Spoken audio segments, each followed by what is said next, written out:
Windows Longhorn 4015 Build est sorti le 28 mars 2003, très proche de Windows XP et d'autres de Windows Vista, est un système d'exploitation Plex V3 puis la clé Product Key. CKY2-4Q8QRHX3KMRC6BCYT847Y de ce système largement obsolète.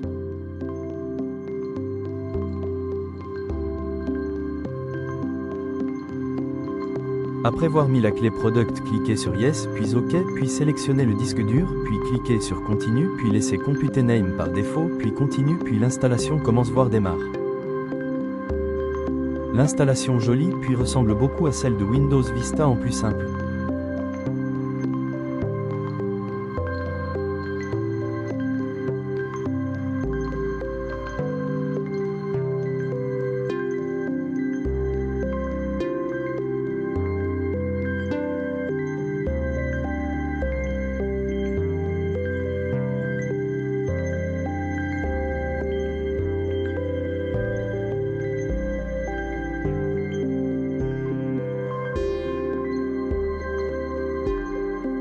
Une fois l'installation finie, l'ordinateur redémarre.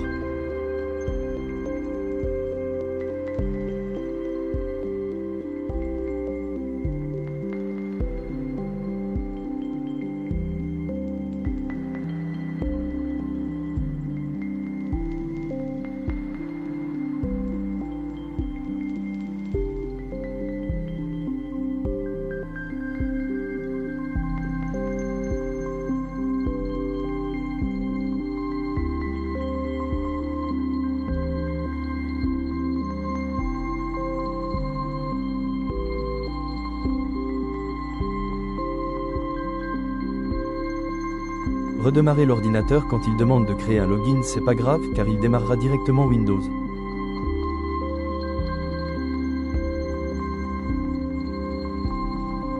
Longhorn démarre assez rapidement, le problème c'est que dès que l'OS démarre, une fois démarré, il détecte les drivers plug and play à la main, il faut y passer 20 minutes à peu près pour installer tous les drivers, le vrai bordel.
Une fois les drivers installés, il me demande de redémarrer l'ordinateur, mais avant de redémarrer l'ordinateur, on s'aperçoit que les gadgets de Windows Longhorn sont mis en mais une fois que l'OS sera redémarreur, alors on s'apercevra que les gadgets auront disparu et qu'il faudra les remettre de zéro.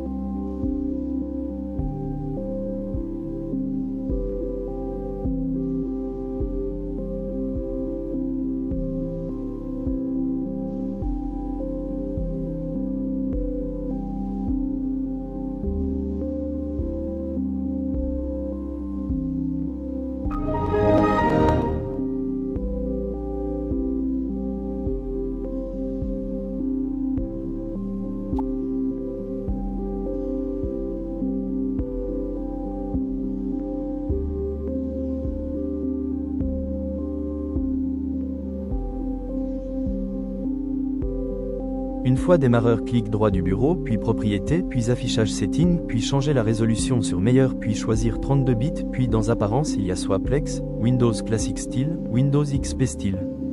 Dans le dossier Music on peut mettre un fil fichier WAV mais avec 0 octet, mais ce que je trouve cela bien c'est que pour l'époque on pouvait filtrer par WAV si c'est un WAV ou cela est écrit sous filter by ou l'année du fichier ou type Wave Sound Shortcut car les logiciels sont très bien triés et pour cela Vista était le seul OS pouvant trier rapidement les fichiers sur un dossier ce qui était énorme. Logiciel de multimédia Windows, le lecteur Media Player est la version 9 mais la différence de XP de Longhorn c'est que des logiciels comme VCR Edist ou NetFX pouvaient afficher des erreurs sur Longhorn alors que XP il marchait. Les images dans le dossier images pouvaient être triées par taille, size mais on pouvait le classer par type de nom Winter ou autre dans les filtres on pouvait choisir une photo, avec le clic droit faire Set at Desktop Background on peut en sélectionner plusieurs clics droit propriété Preview pour en faire un simple diaporama. Puis pour rajouter sur la sidebar, sélectionnez la sidebar, faites clic droit, puis on fait Add Tile, puis sélectionnez ce qu'on veut rajouter les choix un Synchronize 2 basket, pour envoyer les fichiers là-dedans, 3 Most Frequent App, plusieurs raccourcis démarrage de logiciel,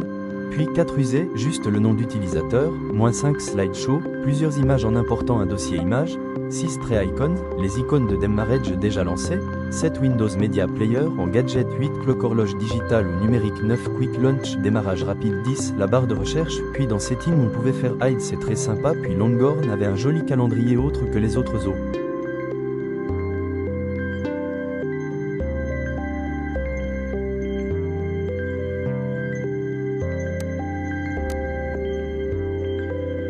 Dans Image Views on y trouve Extended Tiles, une jolie option qui détaillait précisément les caractéristiques filtrées détaillées comme la taille size dimension title ou par commentaire ou par type JPEG ou autre et la date de la photo c'est génial, c'est des options comme ça qui manqueraient dans Windows.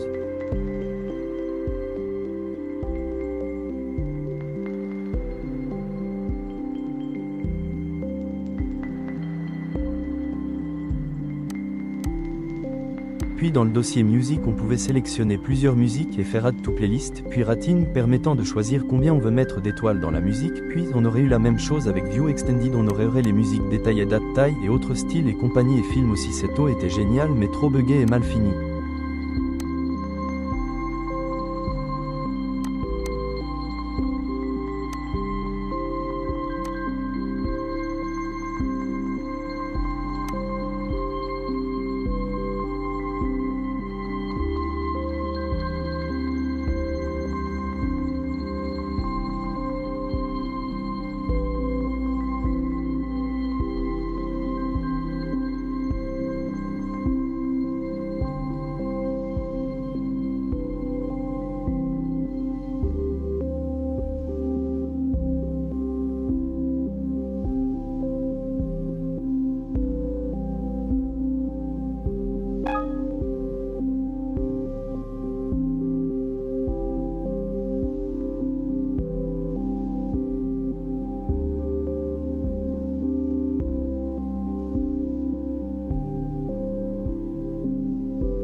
La barre classique est sympathe mais je préfère la barre XP et Plex, puis le dossier Game Library, le jeu Microsoft Minesweeper, un jeu de démineur, puis le jeu Microsoft Spider Solitaire, un jeu de cartes qu'on retrouve sur Windows Vista mais pas du tout sur XP. On retrouve le Microsoft Pinball dans les deux Microsoft FreeCell, aussi dans les deux mêmes le jeu solitaire, puis on trouve Windows Movie Maker, un logiciel de montage vide apparaissant sur XP sur Windows Vista mais disparaissant sur Windows 7.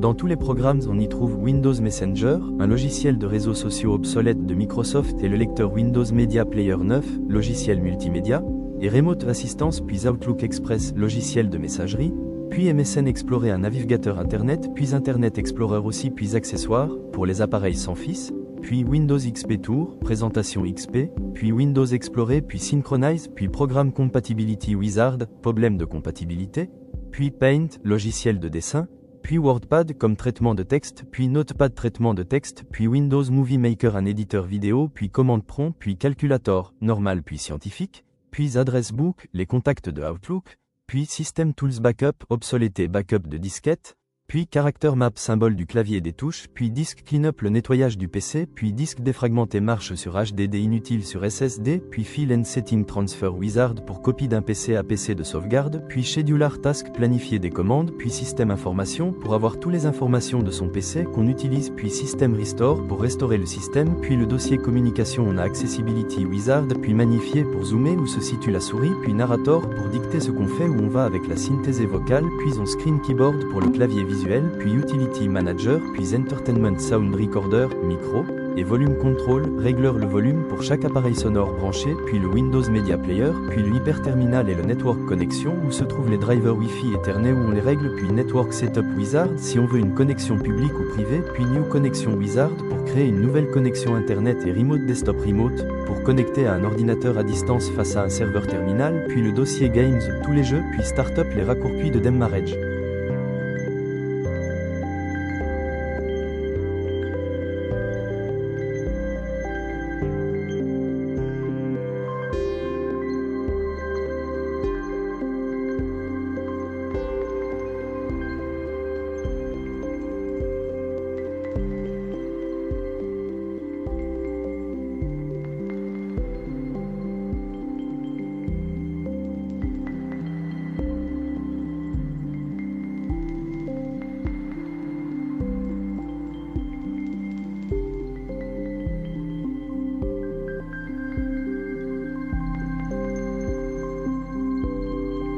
Dans le Control Panel, il y a la vue aéro, puis en Classic View, puis en classique on voit Système et à l'intérieur des informations sur General de l'os qu'on utilise, puis Compute Name, le nom donné au PC hardware, des outils pour les drivers comme Drive et Sign-in pour faire une recherche de driver ou device manager où il y a tous la liste de driver installer ou un point d'interrogation si c'est pas installé, puis Advanced où on retrouve Performance, puis dans Customs on peut décocher des options inutiles, puis Advanced on a la mémoire virtuelle, puis le Power Management où on peut désactiver le Turn Off Monitor with le dossier ADL Administrative Tools comme Performance. À l'intérieur on a la performance du CPU, puis Compute Management ou Disk Management pour formateur, c'est partition de disque, puis Disque défragmenté qui est l'outil de défragmentation, puis Removal Storage comme les types de disques installés CD ou HDD, puis Device Manager comme la liste des drivers, puis Shared Folders, tous les partages de dossiers sont là-dedans.